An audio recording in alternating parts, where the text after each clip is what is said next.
Assalamualaikum warahmatullahi wabarakatuh.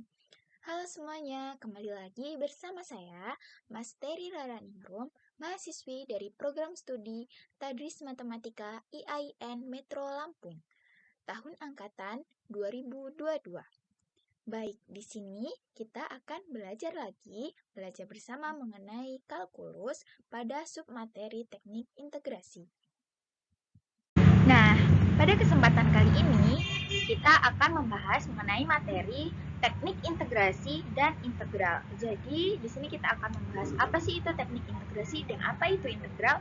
Nah, jadi teknik integrasi merujuk pada berbagai metode dan strategi yang digunakan dalam matematika dan ilmu terkait untuk menghitung integral suatu fungsi.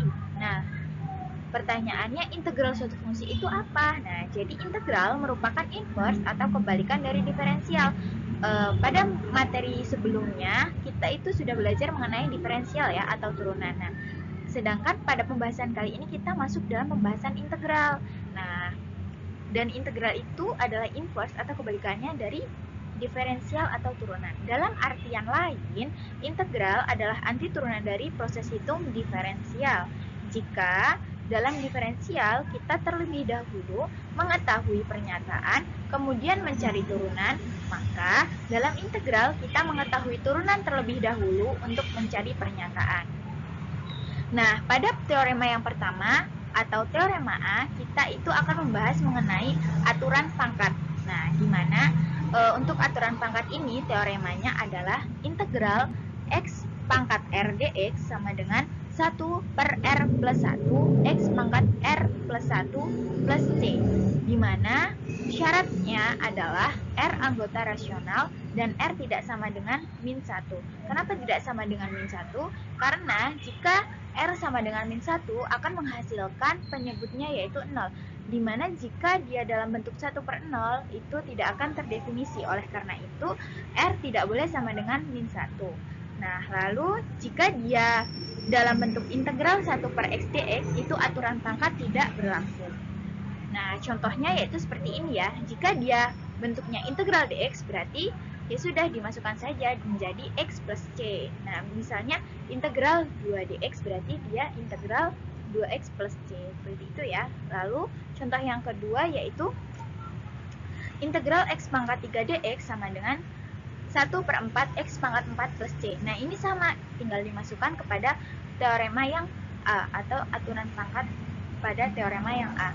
Tinggal dia kan pangkatnya 3, berarti 3 ditambah 1, 4. Jadi, dia menghasilkan 1 per 4 x pangkat 4 plus c. Lalu yang selanjutnya itu juga sama ya, tinggal dimasukkan saja pada teorema yang A atau teorema pada aturan pangkat. Nah, intinya jika dia dalam bentuk 1x per dx itu aturan pangkatnya tidak berlaku, dan jika dia memiliki pangkat berarti rumus atau cara pengerjaannya itu menggunakan 1 per r plus 1 x pangkat r plus 1 ditambah c. Nah, untuk teorema yang selanjutnya yaitu teorema B atau teorema tentang integral trigonometri. Nah, pada integral trigonometri ini kita akan mencoba bagaimana cara pengerjaan jika mengikuti pada teorema B ini. Nah, yang pertama yaitu d per dx sin x sama dengan cos x menjadi integral cos x dx sama dengan sin x plus c. Nah, karena ingat ya, jika integral itu adalah suatu fungsi anti turunan, beda dengan diferensial atau turunan. Jadi dia kebalikannya dari turunan. Jadi d per dx sin x sama dengan cos x menjadi integral cos x dx sama dengan sin x plus c. Lalu untuk yang selanjutnya yaitu d per dx cos x sama dengan min sin x sama dengan sin integral x dx sama dengan min cos x plus c. Nah, untuk integral trigonometri ini sebenarnya sama saja dengan aturan-aturan yang sebelumnya. Hanya saja kita mencari apa sih jika dia dalam bentuk. Jadi intinya dia itu kebalikannya. bukan kebalikannya atau anti turunan. Jadi kalau misalnya dia sin X berarti hasil akhirnya juga sin X plus C begitu. Tapi tidak semestinya ya, karena contohnya ini D per dx cos X sama dengan min sin X, sin integral X dx sama dengan min cos X plus C. Intinya jika kita menemui suatu integral dalam bentuk trigonometri, kita masukkan saja atau kita mencoba menyelesaikannya menggunakan teorema B ini. Itu ya teman-teman. Nah, untuk yang selanjutnya yaitu teorema C atau teorema kelinearan integral dx. Nah, andaikan f dan g memiliki antiturunan integral tak tentu dan andaikan k adalah konstanta, maka berlaku integral k fungsi x dx sama dengan k integral fungsi x dx. Nah, jika dia dalam bentuk konstanta lalu ada fungsinya, berarti konstantanya itu diletakkan di depan sebelum integral fungsi tersebut. Nah, jadi pengoperasiannya seperti itu ya, jika dia konstanta terlebih dahulu terhadap fungsi. Nah, yang selanjutnya yaitu integral fungsi X ditambah fungsi Gx dx sama dengan integral fungsi X dx ditambah integral Gx dx. Nah, untuk yang penjumlahan dan pengurangan ini itu dipisah-pisahkan dahulu ya. Jadi jika dia dalam bentuk integral fx plus gx berarti dia dipisahkan dulu, integral fx-nya berapa ditambah integral gx-nya berapa. Nah, untuk yang pengurangan juga sama seperti pada penjumlahan. Nah, contoh yang selanjutnya yaitu contoh dari teorema C ini adalah integral 3x kuadrat ditambah sin x dx sama dengan integral 3x kuadrat dx ditambah integral sin x dx. Nah, ini seperti contoh yang sebelumnya karena ini penjumlahan kan ya. Penjumlahan itu konsepnya itu dipisahkan terlebih dahulu pada setiap bagiannya. Nah, di sini kan ada dua bagian nih. Yang pertama, bagian pertama yaitu 3x kuadrat, terus bagian yang kedua sin x kuadrat. Nah, kita turunkan berapa sih turunan dari 3x kuadrat?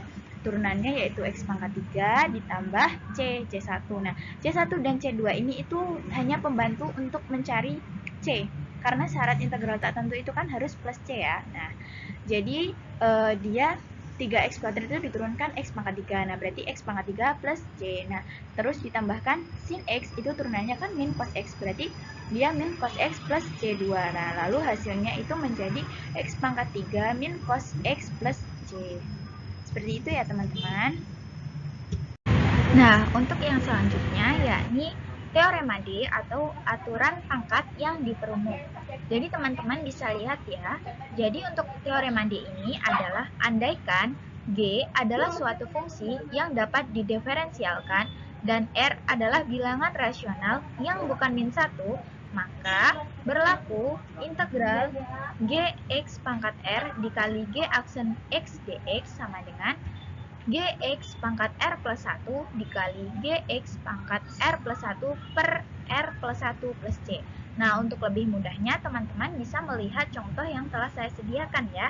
Contohnya yaitu di mana integral dalam kurung X pangkat 3 plus 2 pangkat tutup kurung pangkat 5 dikali 3X pangkat 2 dx sama dengan X pangkat 2 plus 2. Nah, ini kan tadi kan R-nya itu 5 ya, berarti 5 ditambah 1 untuk pangkatnya. Lalu yang di bawah ini juga kan sesuai aturan kan, R plus 1. Jadi 5 plus 1 ditambah C ya.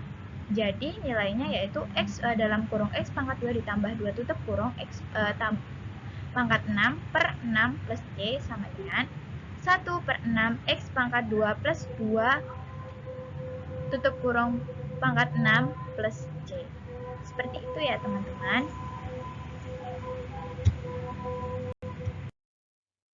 Oke, mungkin cukup sekian pemaparan materi mengenai teknik integrasi pada integral ya, yang merujuk pada penggunaan penghitungan pada integral.